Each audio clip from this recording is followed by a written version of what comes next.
Well, it's 6 o'clock, and it looks like we have quite a long meeting tonight. So let's get going here. This is a regular city council meeting. It is the first one that we're going to hold. We're the first month where we're actually going to have 2 council meetings. I do call this meeting to order, and let's start with the Pledge of Allegiance. Everyone please rise. I pledge allegiance to the flag of the United States of America and to the republic for which it stands, one nation, under God, indivisible, with liberty and justice for all. Sandy, you want to read the clerk's open meeting statement for us? This meeting and all other meetings of the Common Council are open to the public. Proper notice has been posted and given to the press in accordance with Wisconsin state statutes, so the citizens may be aware of the time, place, and agenda of this meeting. Thank you. And also, would you take roll? Brian Smith. Here. Steve Hackett. Here. Deb Fensky. Here. Paul Hagan. Here. Jillian Peterson. Here. Scott Perchatsky. Here. Dave Shambo. Here. Paul Mayo. Here. John Lockwood. Alan Keeland. Here. And Eric Olson. Here. 9 present. We have a quorum. If you look on, I'm sure you've seen this, but if you start, it starts on page 4. That is our ordinance number 3-90, which is the code of ethics that we have. We have the month after elections, which is the month of May. We do that at each one of our meetings. We're actually going to basically be killing 4 birds with 1 stone here tonight with doing the Public Works, Finance, Judiciary, and Personnel all tonight on that. I hope everybody's had the opportunity to read through the Code of Ethics. New members understand that this is something that we do review on an annual basis. Are there any questions?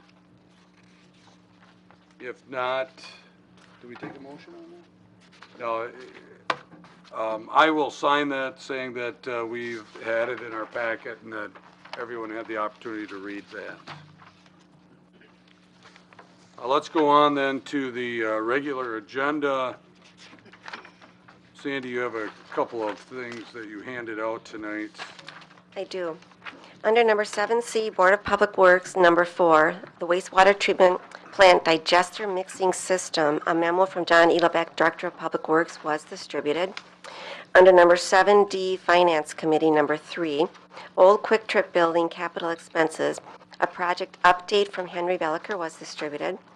Under number 10C, motion to convene into closed session in accordance with Wisconsin State Statute 1985, Parent 1, Parent E, to discuss the purchase of the school district building located at 415 School Street. A proposal and an addendum to proposal were both distributed. And I also emailed a document today under number 10B, section 1985, parent 1, parent C, as it concerns the filling of the vacant development director position. And I did distribute to some of those that are here. That's it. Thanks, Sandy. Those are the 3 additions to the agenda that you received last week. We'd be looking for a motion to approve that agenda. Move to approve the agenda as amended. Second. Motion by Keelan, second by Hackett, that we approve the agenda with the additional handouts. Any discussion? All in favor signify by saying aye. Aye. Against? Motion carried. So we're going to get right into the action items. And for those of you that were not at last city council meeting and the public, what we're doing in the month of May, and if it works out, we'll be doing this every month. We're actually holding 2 council meetings. The first one will be the first Tuesday of the month at 6 o'clock, and then then we'll hold the second one, which would be on the 3rd Tuesday, which is our normal council. We will be doing at the first Tuesday. We will in essence, will be taking care of what was in the past the Judiciary Committee, Personnel Committee, Public Works Committee, and Finance Committee.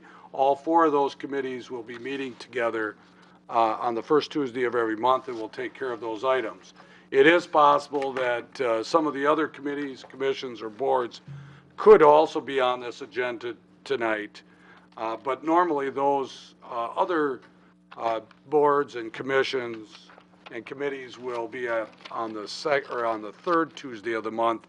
And again, there could be some of these items tonight that might be moved to the third Tuesday of the month if need be, if we need some extra time or we do not have some consensus on that.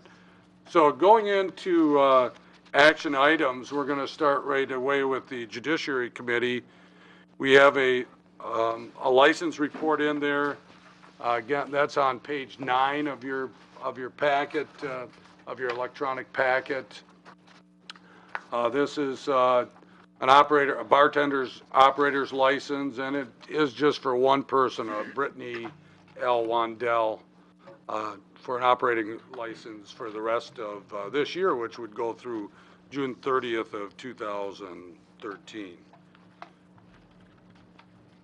If there is no need for discussion, then we would need approval on this license report. It is recommended by staff that this be approved. I'll make a motion, we approve license report number 1171. Second? We have a motion by Shambo, second by Olson, that the council approves of license report number 1171 for an operator's license. Any discussion? All in favor signify by saying aye. Aye. Against? Motion carried.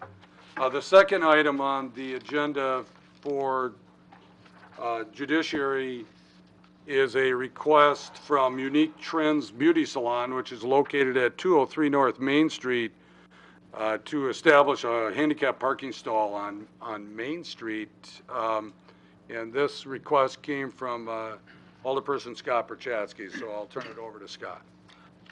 Yes, I had a request, as Mayor said, from Unique Trends Beauty Salon. It's pretty much, for everybody's information, located real near the corner of Session Street and North Main, up there on the north end of Main Street. They have a fair amount of elderly clientele that come in and out of the beauty salon, and they were wondering if we could establish a handicap parking stall near or right in front of their business to accommodate some of those elderly folks, so they don't have to walk as far as they might have to. And I kind of talked to John about it, and he kind of thought we should bring him before council, and then we got to see exactly where if we can do it. Okay. John, I don't know exactly what the parameters or the Mayor? rules Go are. ahead. Sure. We probably 7, 8 years ago, we went through the entire downtown area. We restriped, relaid out parking. We met state standards on setback requirements. We met the number of handicap stall requirements in the downtown area. There is presently a handicap stall across the street in front of Book World, and the other handicap stall is across Main Street, on the north end of Main Street, in front of the Firehouse Apartments. I would say that there's probably a high percentage of people that would use this stall if it were located on the last end stall that you're talking about. There is a handicap ramp there that's accessible to them. You would lose, per se, you'd use 2 parking stalls to create 1 handicap stall. We would have to put a sign up, mark it. I mean, it's feasible and would probably be used. It's just eliminating, again, 1 additional stall to create the 1 handicap, or 2 regular to create 1 handicap. So it's really the council's decision. I don't think it's inappropriate, but, again, we may have other requests too, but this is a location that would think probably is visited by people that would utilize it. Do we have a parking issue? I mean, there are too many cars for the parking spaces now, or? Well, I guess that's everybody's viewpoint. Yeah, I think there's plenty of cars out there parking at times. I wouldn't. That's like I said. That's everybody's perspective on that.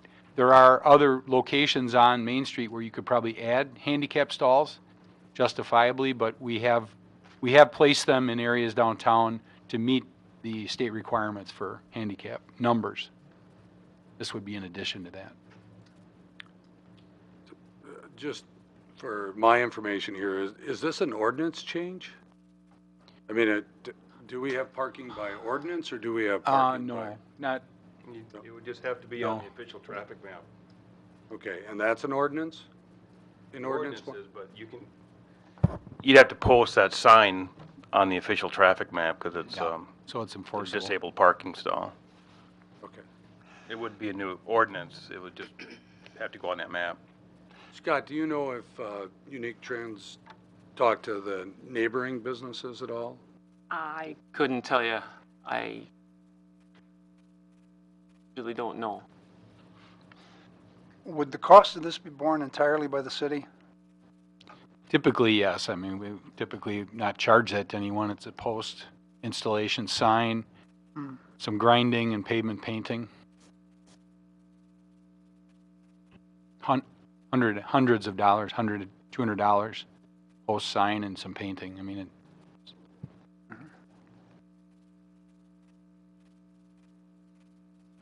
I guess I'm not opposed to it necessarily, but I guess I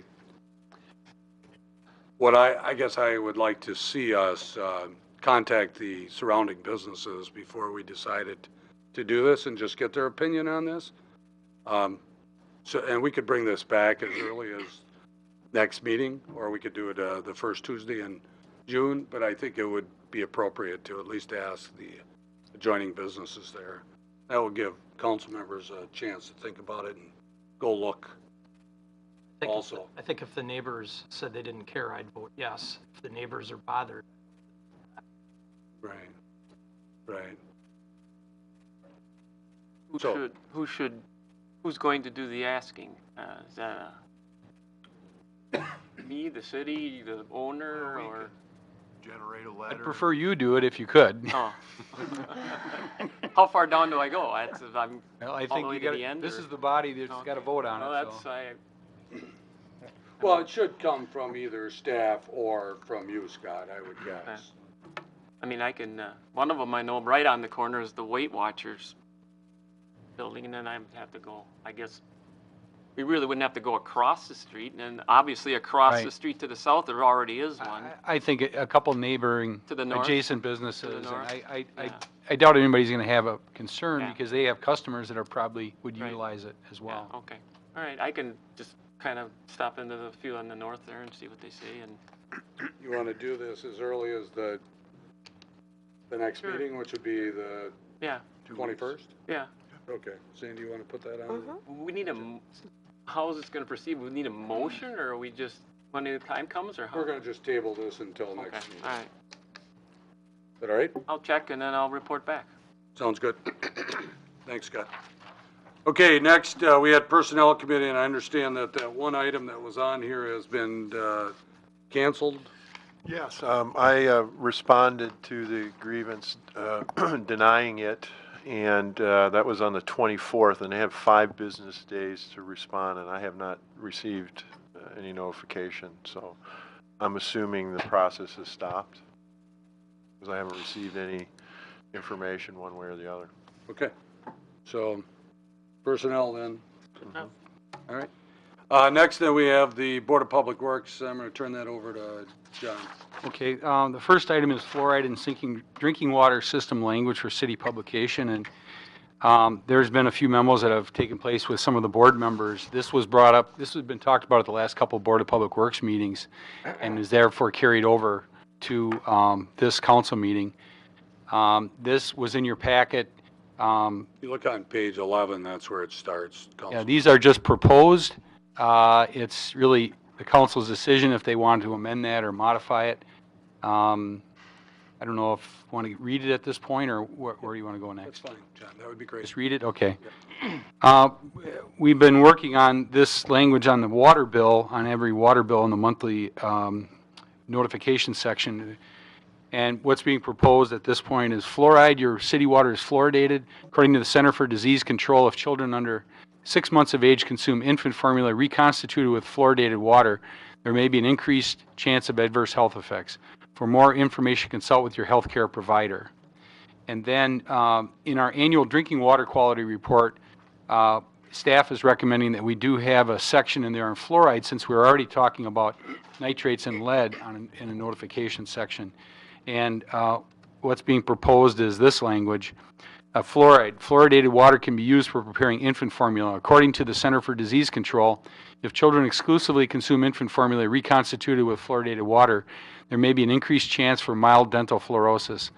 Mild dental fluorosis appears as white spots that are barely noticeable and difficult for anyone except a dental health care professional to see.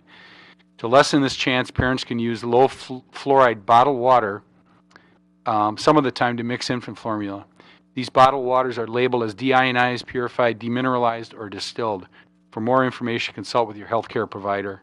And some of this language, again, was modified by some alderpersons recommended on the board, but otherwise this language came from either the Center for Disease Control or the City of Milwaukee does put out notification as well in their water quality report, and that's where we picked up some of this language as well.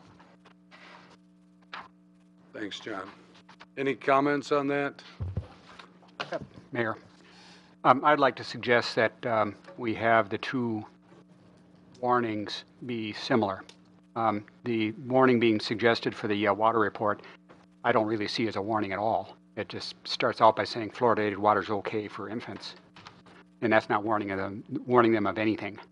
I think that the two have to be somewhat. They can be similar, but they do have to be somewhat different in that one goes on a water bill and the other is in a water report. And I'd like to suggest the following for the water report. As noted in this report, the city's water is fluoridated. According to the Centers for Disease Control, if a child under 6 months of age consumes infant formula reconstituted with fluoridated water, there may be an increased chance of adverse health effects. For more information, please consult with a healthcare provider. So it's not specifically targeting a customer via a water bill, it's just informing those reading the report, essentially the same thing that we're trying to inform our citizens via the water bill. So it's 90% the same. It attempts to get the same information to people that might be able to use it, and I think it's more appropriate than the one being suggested. I agree with Paul. I think the proposed one for the annual drinking water quality report is too mild, too watered down, so to speak. There's no doubt in my mind that fluoridation has been incredibly helpful in preventing tooth decay. But I also believe we are just now beginning to find out what some of the deleterious health effects are of fluoridation. And I'd hate to see us water it down too much. Paul, can you read that again, please? Sure. It's very similar to the one on the water bill, but I'll read it again. As noted in this report, the city's water is fluoridated. According to the Centers for Disease Control, if a child under 6 months of age consumes infant formula reconstituted with fluoridated water, there may be an increased chance of adverse health effects. For more information, please consult with a healthcare provider. So you're suggesting that you delete everything else that's on there? Yes. I think adverse health effects can include dental fluorosis. So you're okay with the one that would be on the water bill, and you're just suggesting to make that change on the annual water report? Yes. You want to make that in the form of a motion? Sure, I would move that we change the suggested warning on the water report to match the example that I just gave. And you'll give that example to Sandy, so Sure. she'll have that. Yep. Second. Okay. We're also, can you okay the water bill too at the same time? Yes, and I'll add to the motion that I move that council approve of the warning to be put on water bill on a monthly basis. Yep. You okay with that? Yep. Okay. One more. I'm sorry. I'm jumping in here, probably out of turn, but I have a question for John. Is there anything we can do for electronic Paul, bills? can I get the motion on here? Oh, You sorry. made a motion. Oh, Can I sorry. do that? That's all right. Do you want to pull your motion back? I would for a second. Okay. You all right with that, Deb? Sure. Yeah, sorry. John, is there a way we can provide a warning for electronic water bills also? My knowledge, all our water bills are mailed out, physically mailed on the water bill. When we distribute our annual drinking water quality report, we put a notice in the paper, but we also distribute hard copies to apartment complexes, people that don't get the bill, you know what I mean? Because maybe the tenant, the owner pays the bill, not the tenant. Right. So we also distribute, we post these at the Foundry, we post the water bill at the Park and Rec. So it also does get distributed in a number of different ways. Okay. But the water bills themselves, I believe they're all mailed out, physically mailed out. Okay. Very good. Thanks. And we can put this information on our city website. There's other means that we will communicate this as well. Okay. So Can I- sure. You mentioned every month. Yes. You do need that area for other announcements that the water department's doing Like what? when they do the flushing, when we change the rates or something like that too. There's typically an insert included with the water bill. Can that information be put on there? Well, I think they look more at that bill spot, but perhaps you could flip it out once in a while and put that infant formula one on the insert instead. Well, they do use that for other reasons too. Right. For the water. Well, I think the health of infants kind of trumps most other things that you would have on there. Jeannie, why don't we look at, I'm not sure how this is formatted, but it does look like there's some room at the bottom margin down there. Mayor, I don't think No, you that we've messed with this back and forth and this just barely fits. We tried to add to it Well, on the message center so is everything printed on here every time you print, or is this a form and then you're just it's just printing Yeah, in there's only between? one place you can do that other. Well, I don't understand why, It's being printed. if it's, It's a blank sheet put in. okay, so all right. Well, let's take a look at it and see if we can find an alternative way of getting both those on there. Okay. It's not too much to ask. Paul, I would like for you to table this till our next meeting so that we can have a chance to at least look at it and see what you're saying. What you're saying is probably good, but I would like a chance to look at it and say, oh, okay, this is a good idea. But As far as what you're trying to change. The annual report? Right. Okay, so, okay, can we do this in two parts then? All right. I would move that council approve bring fluoride up for another month. that we include the fluoride warning that John is suggesting for water bills, and that the warning be on water bills every month. Second. Okay, we have a motion by Mayo, second by Fensky, that we approve the notice that will go on the water bill concerning fluoride in city drinking water. Any discussion? All in favor signify by saying aye. Aye. Against? Motion carried. This is an item that's on the agenda then, Steve, so do you want to ask to have this put on the next month's meeting? Right, so Make that it we an can at informal. least see what he's actually saying. Can you make that in Rather the than- form of a motion? Can you make that in the form Oh, of? sure. Yeah. I would like Paul to write up this proposal to put on the drinking water quality report so that we could at least study it before it's. Okay, so that will be at our next meeting also? Okay, do we need a second?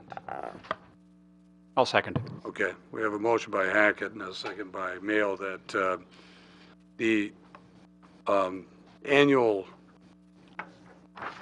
report will be concerning fluoride will be on our next scheduled meeting, which is May 21st. Any discussion? All in favor signify by saying aye. Aye. Against? Motion carried. Okay, Alderman Mayo, if you can email that to Sandy Yeah. And then Sandy can get it right on the agenda. Okay. All right. Thank you. Okay, the next item is something that the chairman of the Board of Public Works brought up at our last meeting, and I'm following through on this fluoride alternatives in the city drinking water system, and I was able to find some information, and that's in your packet. I believe it's probably the next page. It's at page 11.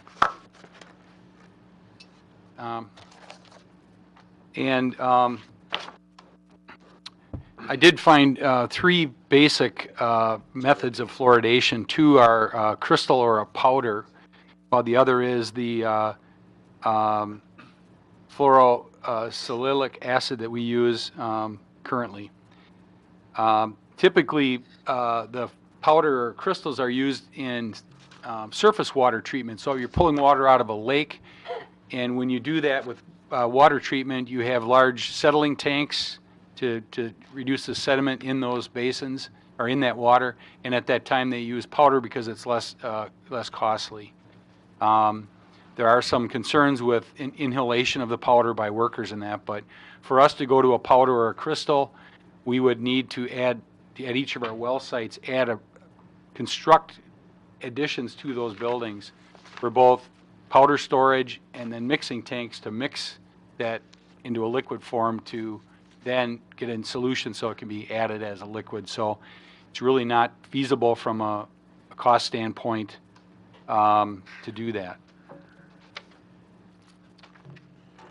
I don't know, Chairman or ex-chairman or whatever your title is now, if you have any other questions on that. Yes, what about the third one?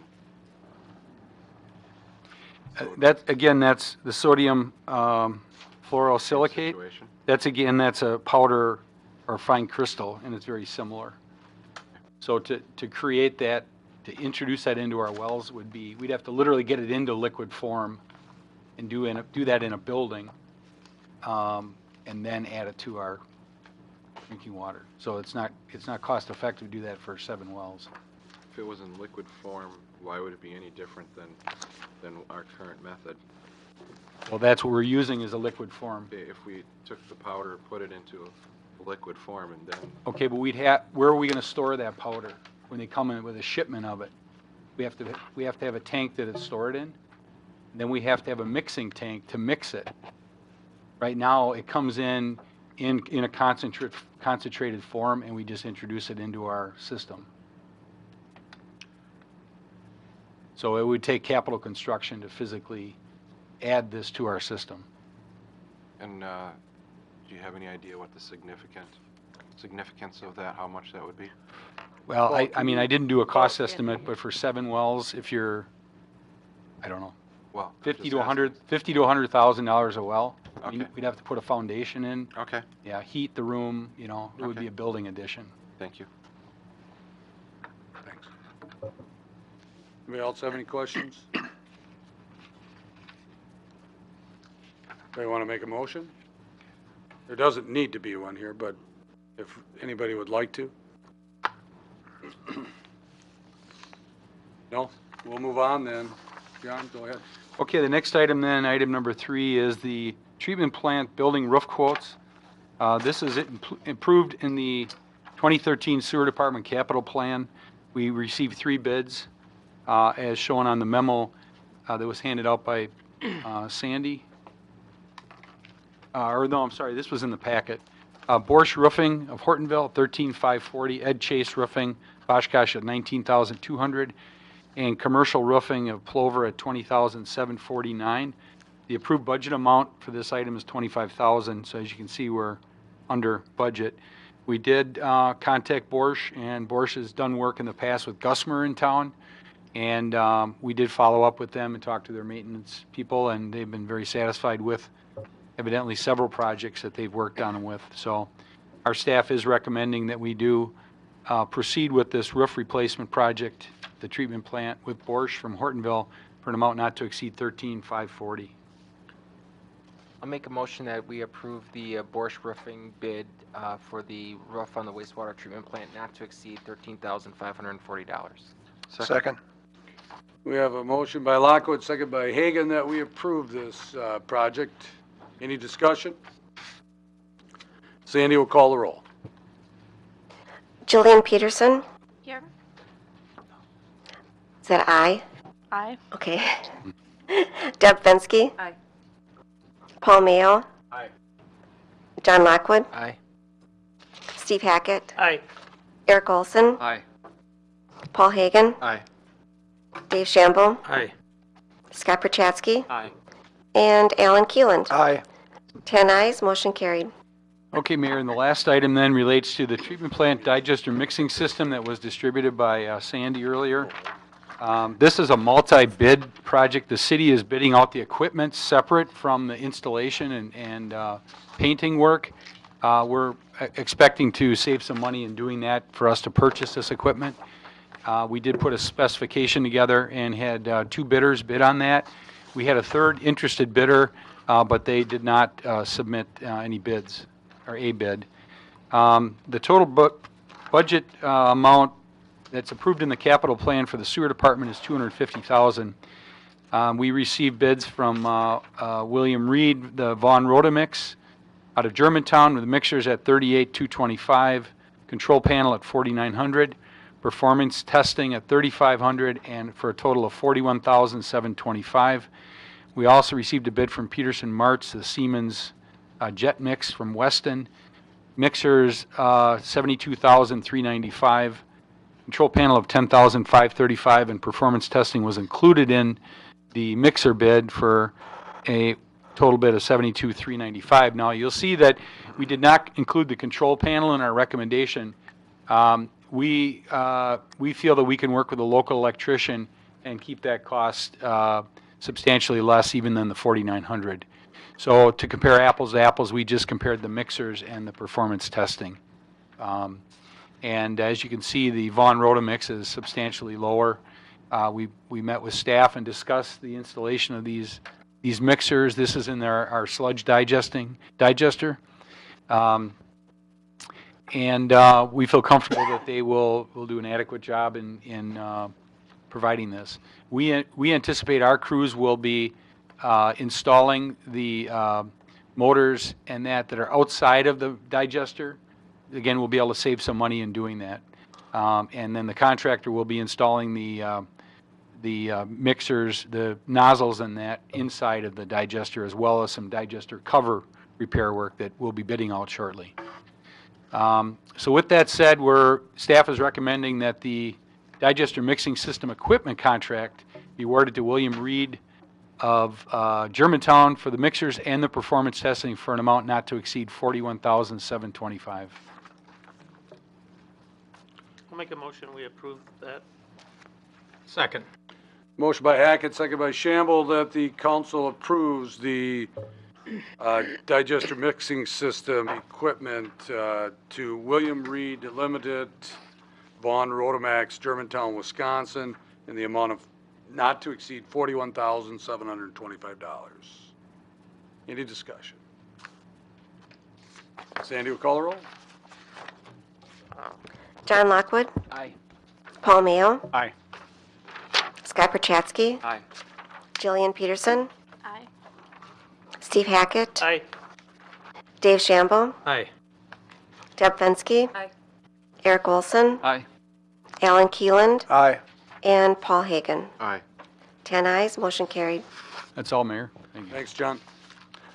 Next, then, we're moving on to the finance part of the agenda, and we have a couple of quarterly reports that are concerning room tax dollars. The first one is the Waupaca Area Chamber of Commerce first quarter 2013 hotel motel tax report. If you were to look on page in your packet, starts on page 21. Anybody have any questions on that? Otherwise, we'd be looking for a motion to approve that report or put it on file. I would move that council approve the report, have the report put on file, and authorize the appropriate distribution of funds. Second. Second. We have a motion by Mayo, second by Lockwood, that we approve the report and place it on file and distribute any appropriate funds that need to be at this time. Any discussion? All in favor signify by saying aye. Aye. Against? Motion carried. Next, we have the Waupaca Area Youth Hockey Association. This is their first quarter report, and that starts on page 33. Again, unless there's any questions, we would be looking for a motion to approve this. I'll make a motion, we approve the Waupaca Area Youth Hockey Association first quarter report. Second. Okay, we have a motion by Shambo, a second by Lockwood, and you would also like them to distribute their first quarter payment? Yes. Okay. Any discussion? All in favor signify by saying aye. Aye. Against? Motion carried. Next on this part of the agenda is the old Kwik Trip building, and we have some capital expenses. Henry, is this yours? Yes. Okay. You do have a handout that you received tonight, everybody that's on your desk. Go ahead. Yeah, I wanted to give the council an update of where we're at with the project. This was approved at the March council meeting to proceed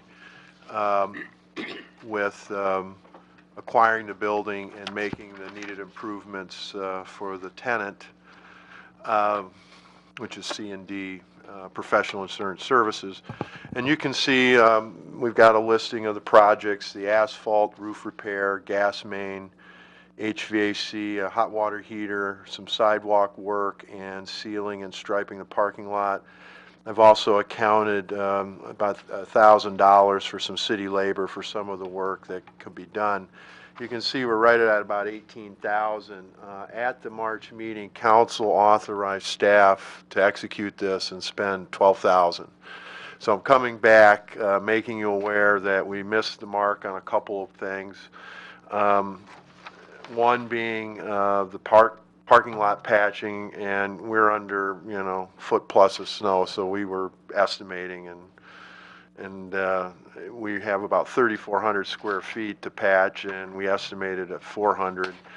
And once the tenant got in to make the leasehold improvements, they tore out a back wall and noticed a fairly substantial leak. Some of John's staff has helped out in getting the quotes, and I think we've pulled together some very workable quotes. But the bottom line here is council, to complete this project, would have to authorize some additional expenses. The upside here is that this money wasn't budgeted at all for this project, and that over time we collect lease payments and cover the cost. But because of some of the things happening in the budget, we would have room to cover this additional expense fairly easily. And you can see the task work that's been done so far. The lease is fully executed. We've received our May rent. The gas service is in. Was estimated $800, but it came in at $380, and we have the HVAC installed, and we do have the quotes. And what staff would be seeking is approval to award the work for the roof repair to Chase Roofing Contractors, and then the asphalt work to New London Asphalt for the amount shown. Does anybody have any questions? How'd we get the Chase Roofing Contractors in Oshkosh? I forget the name that we just approved, who was quite a bit less than the others for the John Edelbeck project. I mean, would they ever come in, both of them at the same time? Is that American Asphalt? No, the roofer was Borsch. And they seemed quite inexpensive versus the other ones. Did they look at the Kwik Trip building? Borsch did not, no. The quote, Mr. Shambo, from the other roofer was $6,300, I believe. So Chase was quite a bit less. Yep. Henry, we can get a quote from them. Want to? Sure. I mean, if Chase is cheaper than Borsch, then Yeah. I think I'd be okay with Chase, but I don't know, they Yeah. seemed like they were pretty reasonably priced, and they have good references from Gusmer Enterprises. Yeah, we can Why not have them take a look? We can get a quote.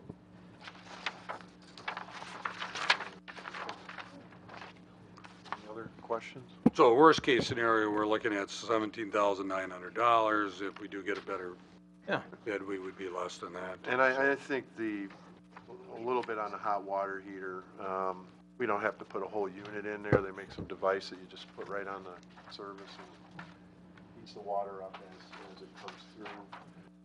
They're only gonna need hot water for hand washing, not showers and that kind of thing. So I do believe we've got a little wiggle room on that water heater. But essentially, 6,000 more than was authorized back in March. Okay, I think that was just FYI only, or do we need to, did we make a motion originally on that? Yeah, you capped it, yeah. And I think the expectation was if we're gonna spend more than that, we needed to come back. Okay, so the initial estimate was 10 to 12,000, so I'm sure the motion must have been 12,000, not to exceed 12,000. So we would need a motion then to up this amount to the not to exceed $17,900. And I would make that motion. Thanks, Second. Motion by Hagan, second by Keelan, that we approve the capital maintenance cost on the old Kwik Trip building for an amount not to exceed $17,900. Any discussion? You want to do a roll call? Do you? No. All in favor signify by saying aye. Aye. Against? Motion carried. All right, we have, next we have the WCEDC April 2013 report. And you'll find that on page, 36. yeah, it starts on page 36. That is the Waupaca County Economic Development Corporation report. We do see this on a monthly basis. Any comments on that? Otherwise, we will make a motion that we have received this and place it on file. So moved. Second. Motion by Lockwood, second by Prochatsky, that we have received the Waupaca County Economic Development Corporation report for April of 2013, and we will place it on file. Any discussion? All in favor signify by saying aye. Aye. Against? Motion carried. Number 5, we have payment requests, change orders, and any other invoices that may come before finance. We do have the AllNet Consulting invoice, which is for Waupaca Online. His bill for 2013 was $2,079. So we would need a motion to approve that dollar amount. I'd move to approve the payment of invoice number 6966, AllNet Consulting, April 2013 billing for WaupacaOnline.net in the amount of $2,079. Second. You heard the motion by Mayo, second by Shambo, to approve this invoice. Any discussion? If not, all in favor signify by saying aye. Aye. Against? Motion carried. Okay, under unfinished business, Paul, this first item is for you. Thank you, Mayor. The mayor appoints Michelle Stibbs to the library board as the youth representative to replace Lenora Jansen. Having heard this appointment, I would need a motion to approve it. Make a motion, we approve the appointment. Moved by Hackett, second by Olson, that we approve the mayor's appointment of Michelle Stibbs to the library board as youth representative. All those in favor say aye. Aye. Aye. Opposed, no. Motion carries. Thank you. Thanks, Paul. Okay, next, under new business, then, we have the 2013 COPS Hiring Program Grant. Chief Koch? A copy of the fact sheet was included in the packet, but it didn't turn out very well. I'll just try to summarize it really quick. This is a new grant opportunity. We've discussed adding a second PSLO into the school district, and this opportunity has come up. This is a short notice grant, kind of a streamlined deadline is May 22nd. I would need approval from the council to pursue this. It is basically it's a 4-year grant requirement. The first 3 years is covered at a 75-25 split with a maximum federal outlay of $125,000. After that, it would be a 75-25 split between us and the school district. After the end of the third year, we would be required to maintain that position for one additional year at our expense, and that would be the full 25% of the entire cost. Now, for the first 3 years under the grant guidelines, assuming maximum benefits for the position, meaning they get the full health, the full family health insurance, they take all the benefits available to them, the total cost for the position for the 3-year period would be $221,333 split up between us and the grant. The city would be responsible for just a little over $8,000 a year for the first 3 years, and then it would be the full 25%, which, did I put that on here?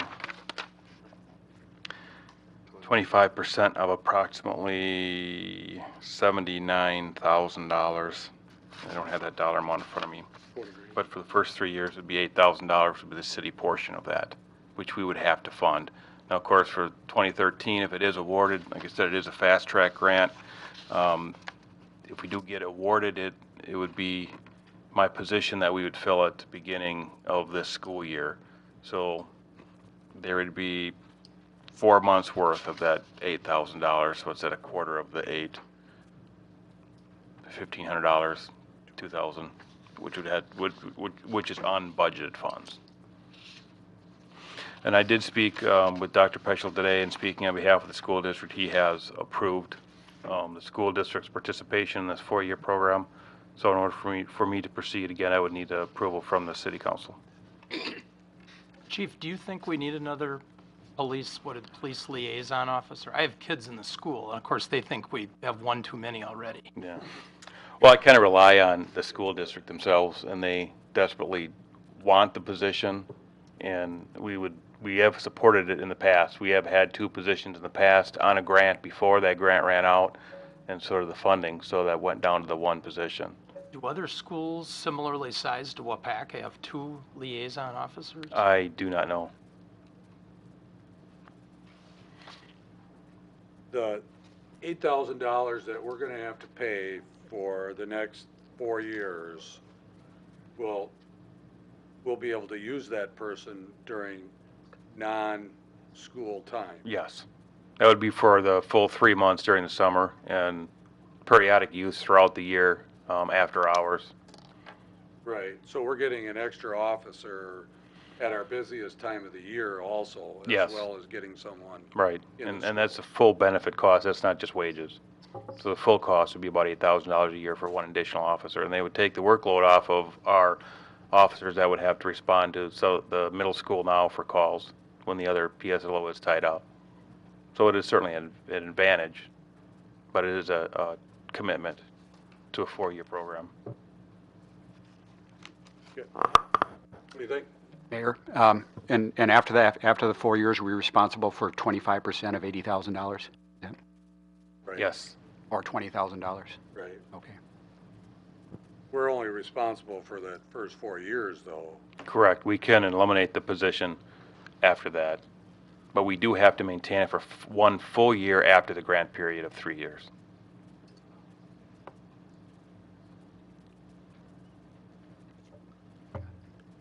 Okay.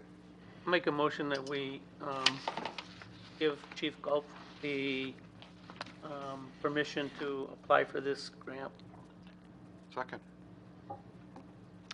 Okay, so we have a motion by Hackett, second by Hagan, that we approve the chief applying for this 2013 COPS hiring program grant. Now, if he receives the grant, does this motion say that he can also go forward with it, or does he need to come back?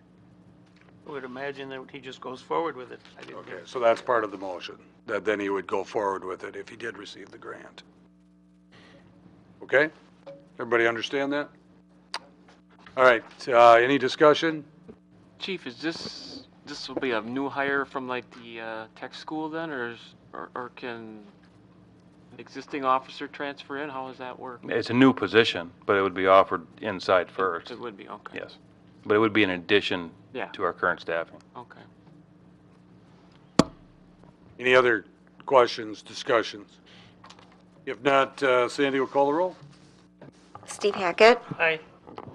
Eric Olson, No. John Lockwood, Aye. Paul Mayo, Aye. Dave Shambo, No. Scott Perchatsky, Aye. Jillian Peterson, Aye. Paul Hagan, Aye. Alan Keeland, Aye. and Deb Fensky. Aye. 8 ayes, 2 noes, motion carried. That's all, thank you. Thanks, Chief. Okay, let's move on to the second item under new business. This is discuss the structure of a consent agenda for future council meetings. If you'll notice on this agenda tonight, we did not have anything that was on the consent agenda. And, you know, in the past, most of the items that were on the consent agenda came from the committee level, and they were things like minutes of the meetings, unanimous vote on ordinances and so on that were ending up on the consent agenda. Now that we're having 2 city council meetings, those minutes and those ordinances and so on are right on, come directly from the council. So what you would be doing then is if you wanted to have items on the consent agenda, we would have to define those a little bit differently than what we've been doing in the past. And I think Henry has a couple of thoughts on what he'd like to see on the consent agenda. Well, the consent agenda is just meant for routine items, and when council was open to trying this new format, we understood that we'd be test driving it and kicking the tires. And as staff and working with the mayor to put this together, there was just a lot of questions as what might go on. Now, in my mind, I was thinking if you looked up under finance, just about, I would say, other than the Kwik Trip building, because I needed authorization to spend more money, 4 of those 5 items would be on your consent agenda. It's something you'd see routinely. The license report under the judiciary would be something that could be on the consent agenda. Now, occasionally, as the chief of police reviews them, he's going to recommend a denial, which we'd want on the regular agenda. As the mayor said in the past, we have income report from the Park and Rec Department, airport hangar reports, license reports, all that kind of stuff you're going to see in 2 weeks because all those committees are going to the third Tuesday stuff. It's just this first Tuesday, what you feel comfortable with putting on there. And again, just like the current situation, if you have any questions, you want to pull an item off the consent agenda, you can, if you want further explanation or have questions about it. So I guess one of the goals was to try to be a little more efficient with everybody's time, but not lose accountability. A consent agenda is a great way to accomplish that. Are you open to seeing some items on the consent agenda? As I Henry, talk a little bit about contracts too that have been. Like John's item on the roofing. It's a budgeted item. You guys adopt the budgets and the money's set. And John would have his memo. It would be up under consent agenda and you would vote on it one time with all the consent items. But if you had questions about, okay, the roofing contractors, did our local contractors get a shot at it, that kind of stuff, you could always pull it off. But if it's a budgeted item and it's under budget, that might be something. Or like on finance, Bomar appraisal. Every month they bring an invoice forward. Their contract's $22,000, and it's a progress billing. We would look at it and put it on a consent agenda. And always remember that on that third Tuesday, there's a list of bills that you approve to be paid. And so you're going to see that bill on the list of bills too. So it's not like things can get slipped, by. They're going to be there, and it's going to be you'll be able to review it. Again, it's a little bit of what you have your paid staff to do is manage those contracts and look at the billing and make sure it's appropriate and that kind of stuff. So it is certainly appropriate. Other jurisdictions do these kind of things on consent agenda. It's just what you feel comfortable with. This is your body, and you have to feel comfortable with how the agendas are, I'd be comfortable with some of those things on a consent agenda. I'm confused. Just go to finance again. We voted on the room tax reports, the invoice 6966, et cetera. Are you saying that if these things weren't on the consent agenda, that in 2 weeks we'd be voting on them again? No, what I'm saying is they're on this way, Mr. Mayo, because we weren't sure what to put on the consent agenda. Oh. All things being equal, next month, these would have been on the consent agenda, and with one vote, it would have been approved. okay. You wouldn't have had to take 4 separate votes. So the first meeting would have a consent agenda as opposed to this meeting, which didn't? Correct. Okay, Right. not confused anymore. Well, even if we do it the same for the first Tuesday of the month, just like we're doing it tonight, which we got through fairly quickly, by the way, too, even with the number of items we had on here. The second meeting, which is the third Tuesday, you would have consent agenda items because they're coming from different committees and commissions that we have not met together as. So you will have consent agenda items on the next meeting. The question is on the first Tuesday meeting, are you okay with the first time that you see these things, having them put on the consent agenda? And like Henry said, you have every opportunity, any council member or staff member for that matter, or public member has the right to ask for those items to be removed from the consent agenda and then just acted on separately by themselves. So I think it's a good idea. You'll have all the backup information like you did today, but it'll all be under consent. You have all the I'd be in favor information. of it. Yeah, I think this new format that we're going through tonight makes all of us members of the Finance Committee, for example. Correct. And, yeah, I'd rather go to the consent agenda. Let's do it the way we were doing it. Right? Everybody else? I don't think we need a motion on that. We'll try it Okay. in June, see what it's like. If we don't like it, we'll tweak it a little bit again. I remember somewhere down the line, we have to decide whether this is the format that we want to continue, and then we're looking at some ordinance changes as far as the committees, these main 4 committees are set up. Okay, next then this is item number 10, and I'll explain a little bit to our council and then also to the public that's out there. But we have 3 items that we're going to discuss under closed session, and this is in accordance with Wisconsin state statutes. The first one is 19.85, parent 1, parent E, and this relates to deliberating or negotiating the purchase of public property for purpose of a public works facilities. That information did get passed out. And number B, or letter B, letter B is section 19.85, parent 1, parent C, and this is as it concerns the consideration of employment, promotion, compensation, and this is for the development director position. And then letter C is section 19.85, parent 1, parent E, to discuss the purchase of the school district building located at 415 School Street. So we have all 3 of those items that we're going to ask that we convene into closed session for.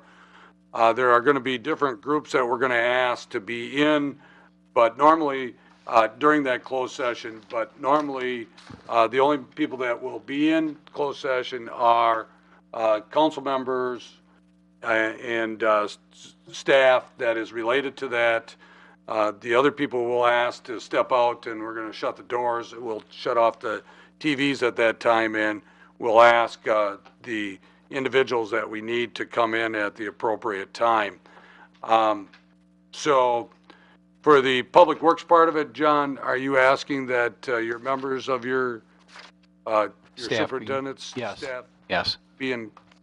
Otherwise, I would ask that everybody else please vacate the council chambers. We could certainly put chairs out in the hallway if you would like. And again, I think Chris is back in the studio. As soon as we make the motion, make sure that we turn off the TV cameras too at that time. So I need a council member then to make a motion to convene into closed session.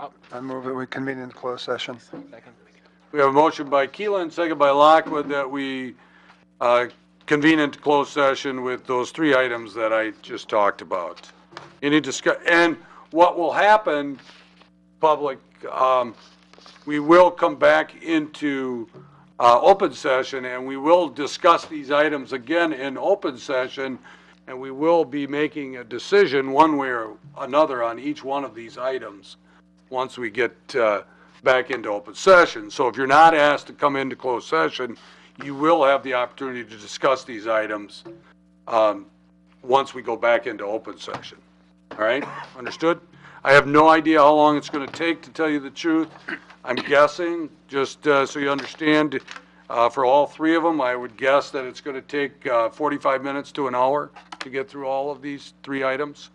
So that would be a good guess. So we had a motion and a second. Any discussion? If not, Sandy will call the roll. Jillian Peterson, Aye. John Lockwood, Aye. Steve Hackett, Aye. Alan Keeland, Aye. Scott Perchatsky, Aye. Dave Shamp.